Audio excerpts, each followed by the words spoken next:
सबसे पहले मैं साधुवाद करता हूँ, जोरदार तालियां बजाइए अमित जी और आपकी टीम के लिए।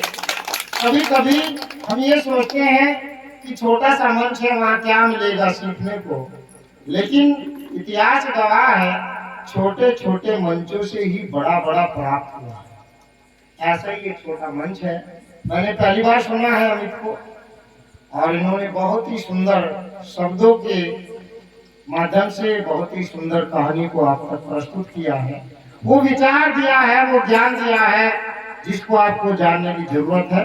तो मैं आपका आभार अभिनंदन करता हूँ अमित जी और पूरी टीम का। साधुवाद सभी साथियों को।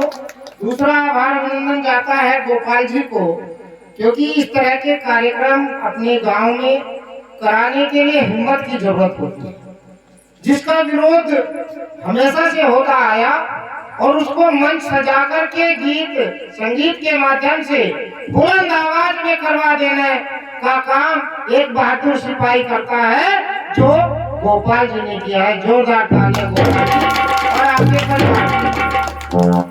दूसरा, हम मुबारकबाद साधुवाद, और आप लोगों के घर में एक नया कमांडर, एक नया सिपाही बाबा साहब का जन्म लिया है, तो उसके जन्म की खुशी में जो आज आपने ये बुद्ध गाथा डॉक्टर भीमराव अम्बेडकर जी और हमारे समस्त महापुरुषों के ज्ञान परिचय के भंडार को यहाँ आपने संजोया है, उस बच्चे की लंबी आयु हो, उसमें जीवन हो, परिवार को सुख शांति और समृद्धि प्राप्त हो, ऐसा संस्था सैनिक दल की ओर से हम तथागत बुद्ध जी से वंदना करते हैं।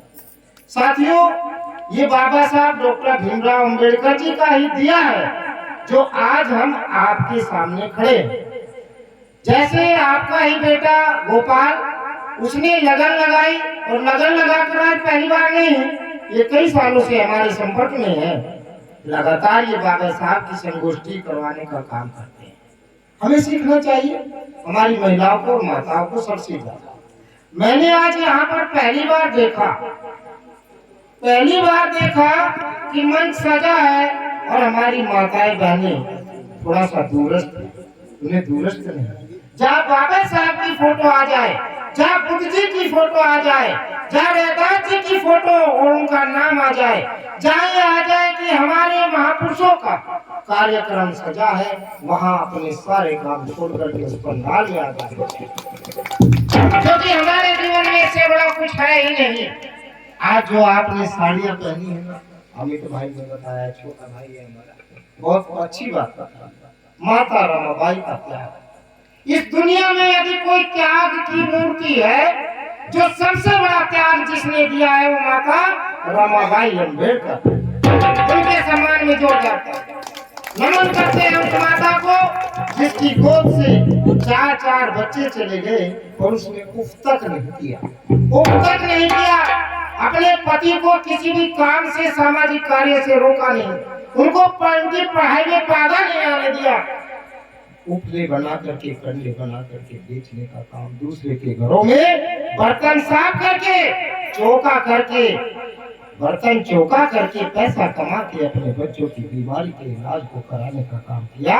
लेकिन दुर्भाग्य कि माता रमाबाई क्यों बच्चे नहीं बच पाए, और माता रमाबाई ने बड़ा त्याग करते हुए बाबा साहब को कभी पढ़ने से नहीं रोका।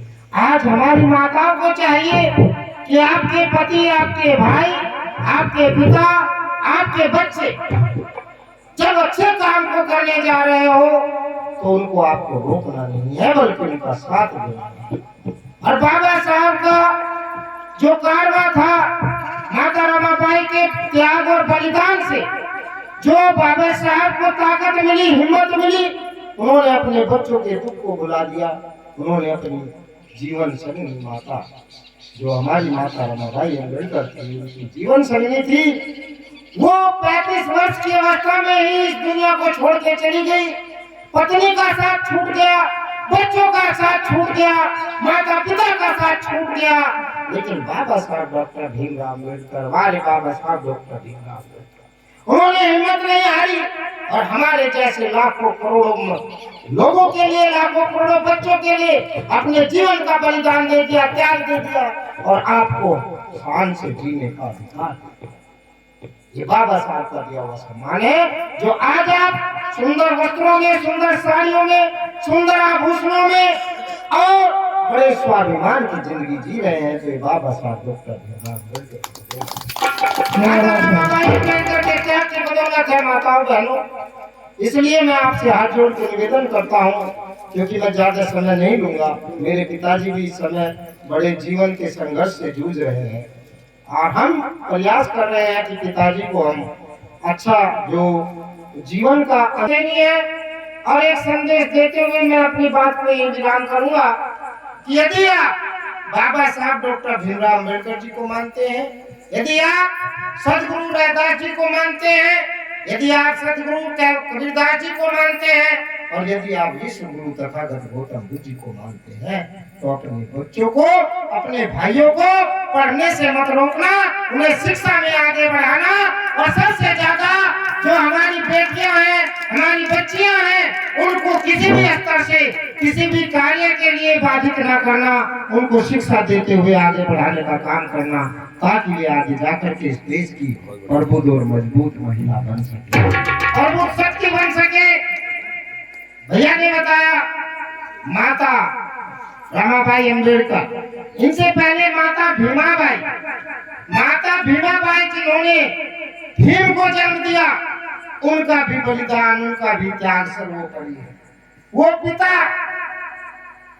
रामजी राव सूबेदार जी, जिनके बाबा साहब पुत्र थे, बेटे थे, उन्होंने बड़ा त्याग और बलिदान किया है।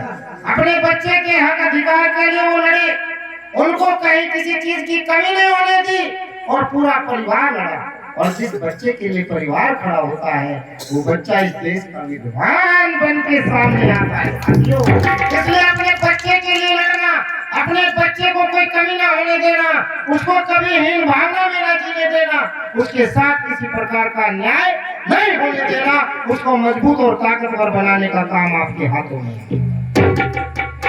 साथ ही साथ बड़ा संदेश ये है कि बहन कुमारी मायावती जी, बड़ी बात है, छोटी बात तो है।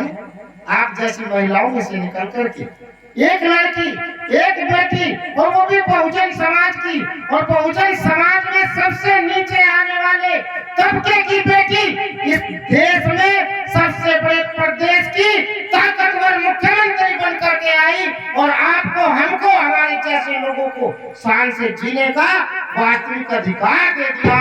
बहन कुमारी मायावती जी के लिए भी जोरदार तालियां। वो आपकी बहन है, हमारे समाज की बेटी है और मेरे समाज की नहीं, इस देश की बेटी है।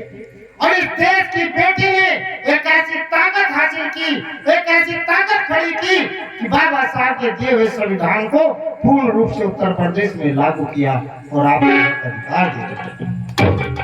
ऐसी तमाम बेटियां हुई हैं। अभी अभी जो बताया उन्होंने, एक युद्ध हुआ हमारा दो देशों के बीच में। इस देश की, भारत की दो बेटियों ने, एक मुस्लिम समाज की बेटी ने और एक अपने समाज की बेटी ने वहां परचम लहरा दिया और उनके छक्के छुड़ाने का काम किया है, वो भी इसी देश की बेटियों ने। तो आज ये किसकी ताकत है? संविधान की।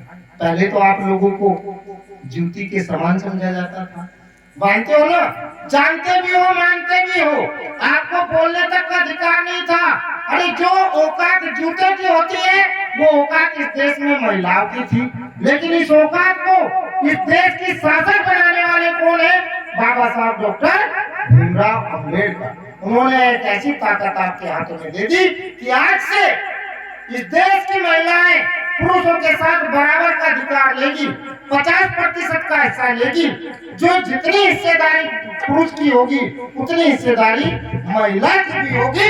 ये बाबा साहब ने करके दिखाया और आज इस देश की महिलाएं हर एक पद पर है।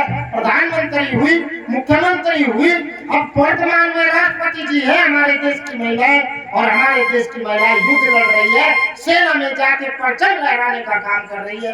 ये बाबा साहब डॉक्टर भीमराव अम्बेडकर जी की देन है। मैं इसी बातों के साथ अपनी बात को विराम करता हूँ। बाबा साहब को मानिए, बाबा साहब की बातों को मानिए, उनका आचरण करिए और अपने बच्चों को बाबा साहब जैसा विद्वान बनाने का काम करिए। जय भीम, जय भारत, जय संविधान।